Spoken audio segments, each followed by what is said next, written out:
So this is one of many Fuji chargers that I've got. So this was for a particular family of cameras, and we had several of these cameras over the years, so I've now got several of these chargers. So I was curious to have a look inside, actually, to see what was in here. I can sacrifice one because I've got at least 3 others, so I thought I'd crack it open and see what circuitry this has got for charging these lithium-ion batteries.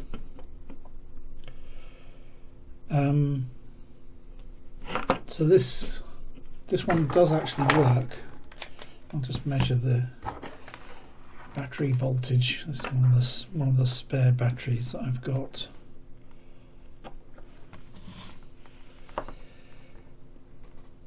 So that's reading 4 volts, which is okay for this type of battery. I'll just plug in. You can see that's it. The charge light comes on.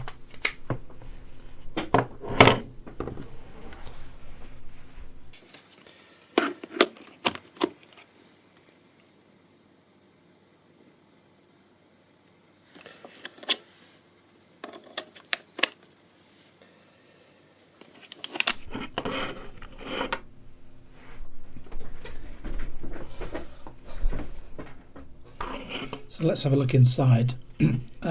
This top here, I'm not sure if it's clipped or glued on, so it might be messy trying to open this up. I think initially probably just stick a screwdriver in there, see if I can crack it open.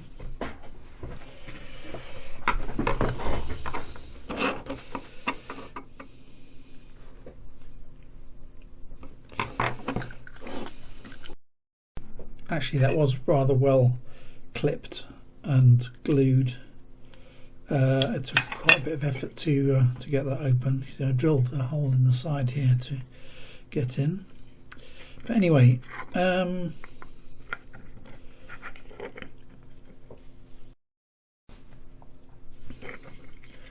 so you can see we have some wires coming in from the main side here. And so it looks like a typical switch mode power supply, really. There's a small transformer here, so this is the live side of the circuit. The charge LED. Yeah, you can see from the underside of the board actually how it's separated into the live side, which is here.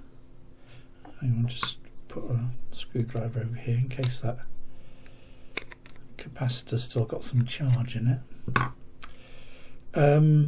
Yeah, so the live side is over in the corner here, and then the low voltage side is over here, and there's this zone here that they've left without any tracks on, and there's actually these tracking slots here separating the live from the low voltage, so that's quite encouraging.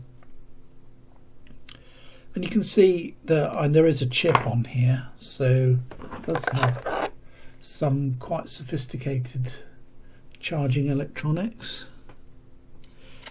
It even looks like there might be something written on the chip.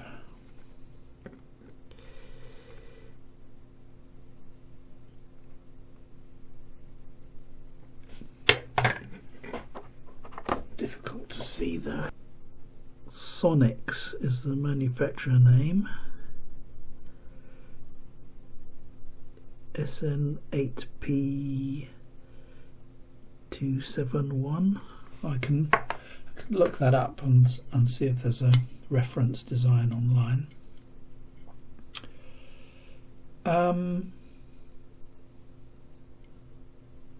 But yes, so it's got a proper charging chip on it,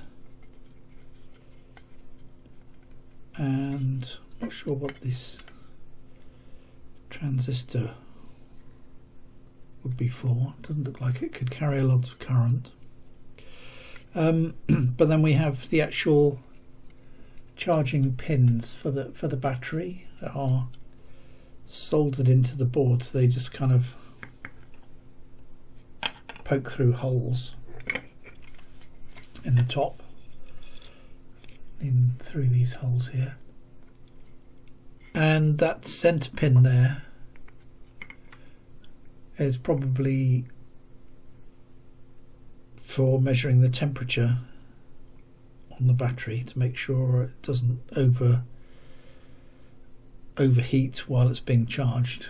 So it's a feedback pin.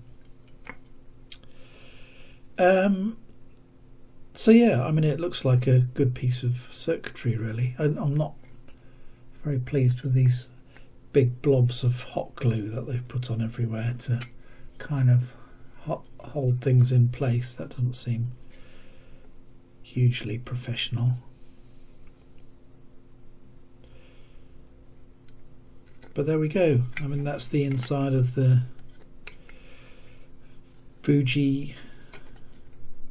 Fujifilm battery charger for some of their past cameras. So this is the data sheet for the microcontroller that we found on the circuit board there. So this SN8 P27 family, and something to notice here is that a feature on this is the analog to digital converter. So there's a SAR analog to digital converter. So SAR stands for successive approximation register. So a successive approximation is a well, it could probably do with a video all to its own, but basically it's a technology that allows the voltage to hunt and very quickly find the right digital value. So it's sampling the analog signal and comparing it to another analog signal that it's created with a digital to analog converter. So it's using this SAR technique to fast converge. So I'm guessing that's what it's using to measure the current. We did see a low value shunt resistor on the board, which is probably where it would measure. So it would measure the voltage across that low value of resistance and therefore find out how much current is flowing. And this is quite a humble microcontroller. So it's only got this 1K ROM, so quite a small program fits in there. And I would guess that Fuji have developed their own software specifically to power this this charger. So we've got inputs from the current measurement and probably the voltage measurement on the battery. The chip has got various useful things like timers, so it can figure out when it's been charging for too long and go into standby and so forth. This will be a custom circuit that's been built for Fuji with a program burnt into the ROM to do this job. And I'm guessing that the transistor that we saw is actually the load transistor. So the current that's going into the battery to charge it would be gated by this particular transistor. So I mean, it was a transistor that didn't have any heat sink. It just looked like a normal sort of kind of low cost transistor. So I guess the charging current is extremely low for these batteries. And that's about all there is to see here really in this Fujifilm charger. So thanks very much for tuning in to the channel, and hope to catch you in the next video.